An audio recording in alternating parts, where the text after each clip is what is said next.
সম্মানিত উপস্থিতি, আমরা কোরআন শোনার জন্য এখানে এসেছি। কোরআন হচ্ছে বিশ্ব মানবতার মুক্তির একমাত্র গ্রন্থ, হচ্ছে মহাগ্রন্থ আল কোরআনুল কারীম। আল্লাহ রাব্বুল আলামিন বলছেন, ফাইম্মা ইয়াতিয়ান্নাকুম মিন্নি হুদা ফামান তাবিআ হুদায়া ফালা খাউফুন আলাইহিম ওয়ালা হুম ইয়াহজানুন। হে দুনিয়ার মানুষ, তোমাদের জন্য একটা হুদা আমি পাঠিয়ে দিলাম। এই হুদা কোরআনের একটি নাম হচ্ছে হুদা। ফামান তাবিআ হুদা, তোমাদের জন্য একটি হুদা পাঠালাম, হেদায়েতের গ্রন্থ পাঠিয়ে দিলাম। এই হেদায়েতের গ্রন্থ যদি ফামান তাবিআ, তোমরা যদি অনুসরণ করতে পারো, অনুকরণ করতে পারো, মেনে চলতে পারো, তাহলে ফালা খাউফুন আলাইহিম ওয়ালা হুম ইয়াহজানুন, দুনিয়া এবং আখিরাতে তোমাদের আর কোনো ভয় এবং দুশ্চিন্তার কোনো কারণ নেই। একটু জোরে বলা যাবে সুবহানাল্লাহি ওয়া বিহামদিহি।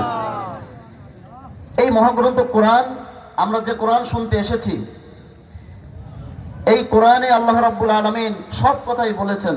এমন কোনো কথা নাই যে কোরআনে বলা হয়নি।